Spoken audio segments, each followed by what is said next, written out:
Okay, so we're going to start on the 7th fret of your A, and we're going to play that 3 times. And on the 3rd time, we're going to pull off to the 5th fret of the A.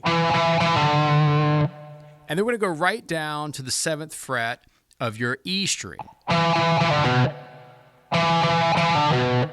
little slower.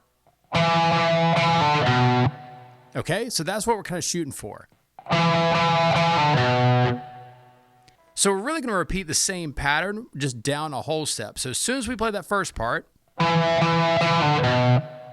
we're going to go down to the 5th fret of the A, and we're going to do the same thing. So we're going to go 5, 5, 5, pull off to 3, down to the 5 of your low E. So if we put those two parts together.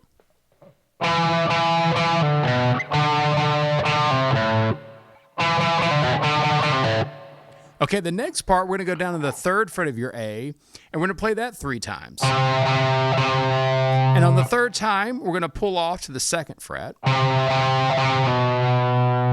And then we'll play the 3rd fret of your low E.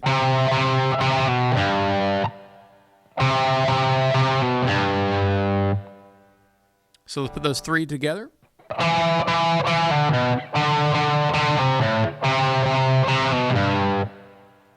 Okay, now right after that spot, we're going to jump up to the 5th fret of your A, and then the 5th fret of the D, and then back to the 5th fret of the A, and then to the 7th fret. Now that 7th fret's going to connect back into the same riff. We're just going to hold that out. So let's just play what we got so far slowly.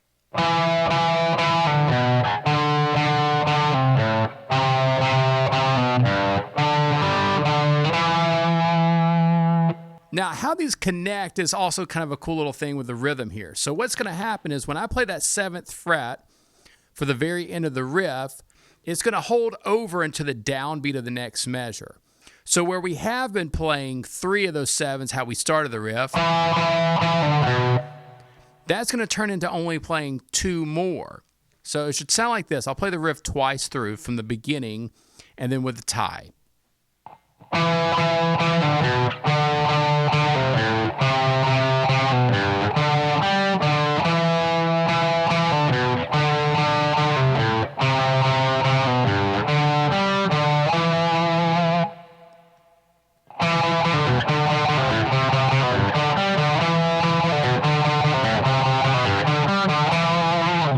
This is a really great riff to kind of work on your picking, work on some speed, but it's nothing too crazy.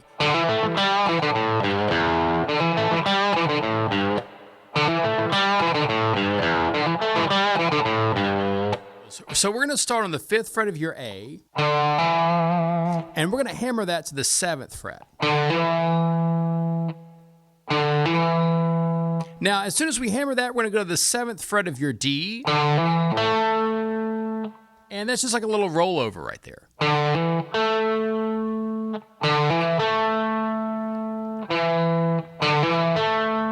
Now, we're going to roll right back to the 7th fret of your A.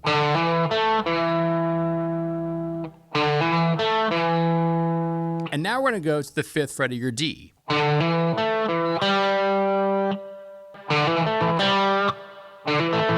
And I would practice this a little bit just because it can kind of feel a little funky at first. Now we're going to go back to the 7th fret of your A, and then we'll jump to the 5th fret of your A.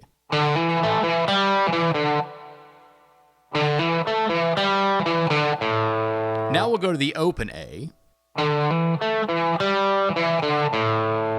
then we're going to go to the 3rd fret of the low E, and that's going to get like a little quarter bend, and then we'll go to the open E.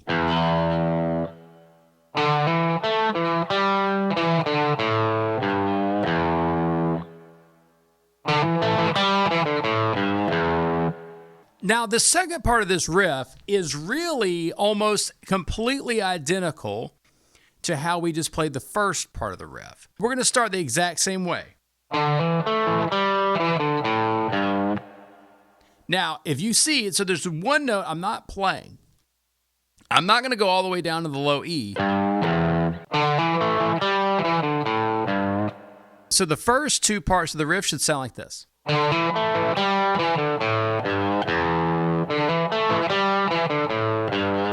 The third part of the riff is really kind of identical to the very first part. I know I keep saying this, but there is a difference here. When we go to that low E, we're not going to hold it out for as long because we've got some pickup notes we've got to hit right before that. So in other words, we can't hold out that E as long as we did before. So what we're going to do is we're going to play the exact same thing. But we're going to jump and hit the 5th fret of your A and hammer that to the 7th. Now, once you do that, the riff is almost kind of the same because really what we're doing is we're coming in at the very end of that measure instead of the very beginning or the downbeat like we have been doing with a riff. So the time we're kind of moving the time a little bit of when we play, the timing of when we play this riff. Now, we've already started the riff now, and we're going to do the same thing we have been doing. Right? So just how we ended the second lick, we're going to do the same thing here. We're just off, our timing has just changed. So I'm going to play the 3rd and the 4th part of the riff.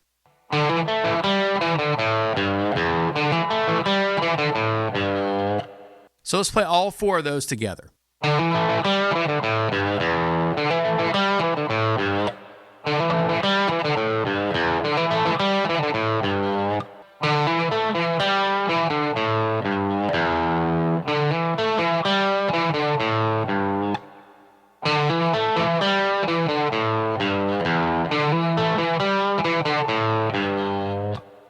This is a great riff because the timing changes and you really kind of have to study how that fits within the song. So this is a very good practice. And the finger and the picking kind of feels a little bit like a little bit of a finger twister at first. It kind of feels a little awkward. So that's, it's really good practice for you doing something that's maybe a little bit outside of your normal comfort.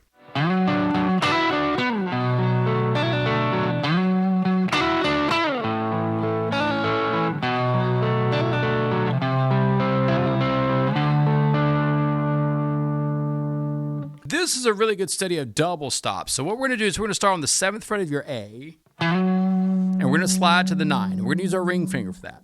Right? Now we're going to go to the 7th fret of the G right after that. And then we're going to come right back to the 9th fret of your A. Now we're going to pull a little double stop right here. So what we're going to do is we're going to play that 7th fret. We're kind of barring a little mini bar right there. And we're going to play the 7th fret of the B and the G together. And we're going to hammer that 7 of the G to the 9. Okay? All right, and once we hammer that, we're going to go back to just the 7s. And you can really just play the 7 of the G. And then we'll go to the 9th fret of the D. And we're going to take that 9th fret of the D and just slide it right down to our next chord. And we're going to go to a B minor 7 right here. All right, now the B minor 7, we're just going to play, we're just going to arpeggiate the chord. So we're just playing the 5th string, the 4th string, the 3rd string, and when we get to the 2nd string, or the B, we're going to do a little hammer pull there with our pinky. Okay, so we're going to go from that 3rd fret of the B string, and we're going to use our pinky to the 5th fret.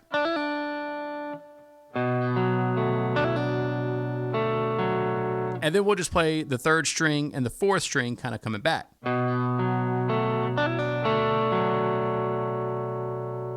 Okay?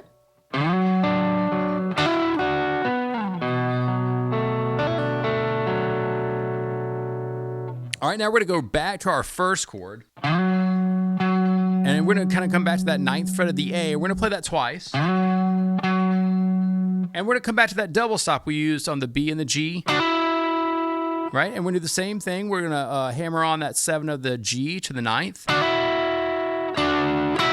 And we're just going to kind of go back and forth on this one. So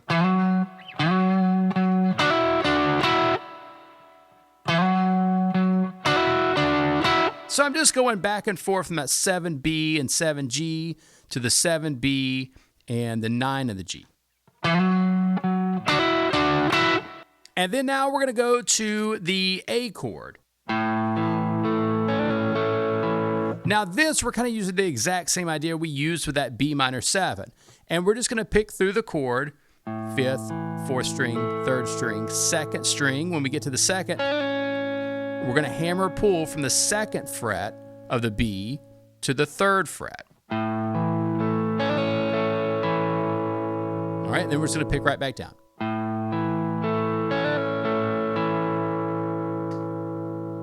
Now we're going to go right back to our B minor 7, and we're going to play it the exact same way we did earlier.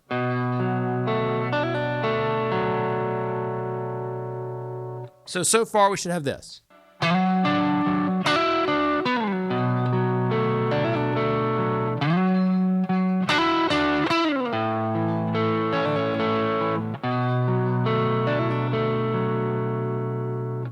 And we've got 2 chords left, and then we've got it. So we're going to go to a C major chord here, and we're going to kind of follow the exact same idea we did on the A chord. Really, we just have to now do it on as a bar chord. So, okay. So I'm doing a C major bar chord here, but I'm just going to pick through 5th string, 4th string, 3rd string. When I get to the 2nd string, I'm going to hammer pull from the 5th fret of the B string to the 6th fret with my pinky. Then I'll pick back down to the 3rd string and to the 4th string. Now the last part of this, we're just going to shift up and play a D major. And we'll just play the 5th string, the 4th string, and the 3rd string. So we put all that together, we should have this.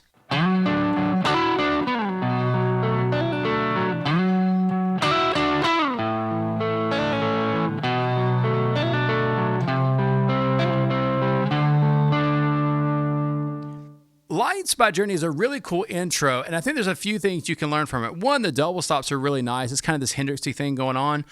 But also, it kind of has some stretches that are a little bit maybe difficult or different from what you're used to. You know, maybe stretching from that B minor 7 like that. That might be something new that you haven't done before. But these are good exercises for your fingers to do to kind of feel a little bit different. You know, and kind of change up some things. So those are just some riffs I thought that would be kind of cool for you to play through and kind of help level you up. If you have any questions, just let me know, and I'll see you next time.